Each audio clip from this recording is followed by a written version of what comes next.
আসসালামু আলাইকুম। আজকে আমরা ভর্তা খাবো। একটা অলরেডি ছিঁড়া হয়ে গেছে, এখন ছোট ছোট পিস করব। এই সেই পাকা পাকা আমরা, খেতে যে এত টেস্টি হবে, ওয়াও! এই সেই পাকা পাকা আমরা। এদিক দিয়ে আপেল কাটা হয়ে গেছে, হ্যাঁ, এক টুকরা খাওয়া হয়ে গেছে। আর এখান দিয়ে আমরাও কোচানো হয়ে গেছে। এখন সবজি কাটবো। বিসমিল্লাহির রহমানির রহিম। তেল দিচ্ছি পরিমাণ মতো। এটা হবে টিকিয়া। পেঁয়াজ দেওয়া হয়েছে। এখানে হলুদ, মরিচ, ধনিয়া, জিরা, আদা, রসুন, লবণ সব দিয়েছি শুধু দেখানোর জন্য।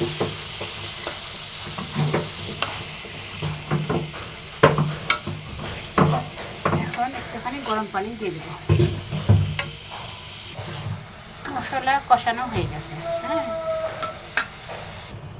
এর মাঝখানে কষিয়ে আবার একটু ঝোল দিয়েছি। এদিকে ফিশ টিকিয়া ছেড়ে দিয়েছি। এখন এটা মাছের কোপ্তা ভেজে রেখে দিয়েছিলাম, ফ্রিজে ডিপে রেখে দিয়েছিলাম। নামিয়ে এই যে ঝোল করে রান্না করছি। রাঁধুনি গরম মশলা দিয়ে দিচ্ছি।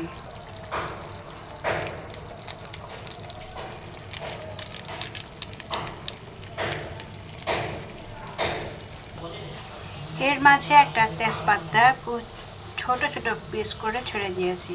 ভাই বোন বন্ধুরা, যদি আমার ভিডিও ভালো লেগে থাকে, আমার কথাবার্তা আপনাদের ভালো লেগে থাকে, তাহলে লাইক কমেন্ট শেয়ার করবেন। আলহামদুলিল্লাহ, টিকিয়ার রেসিপি হয়ে গেছে।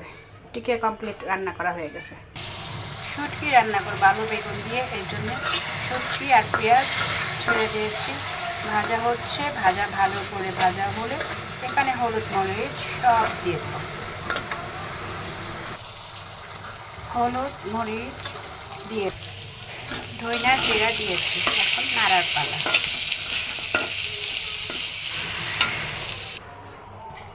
বড় করতেছে। বিসমিল্লাহ। আমাদের ছোট সংসার, তাই অল্প অল্প করে রান্না করতে হয়। এই তো, এই তরকারি আবার থেকে যায়। দেখেন তো রান্নার লুকটা কেমন হচ্ছে, আমাকে অবশ্যই কমেন্ট করবেন। এই সেই চিটাগাঙের শুটকি বড় মাছের আলু বেগুন দিয়ে ঝোল। কার কার পছন্দ বারে বারে বলি, কমেন্ট করবেন। দেখেন তো কেমন হয়েছে রান্নার লুকটা। আলহামদুলিল্লাহ, আমার রান্না বাড়া সব শেষ। সবাই আমার জন্য দোয়া করবেন। আল্লাহ হাফেজ।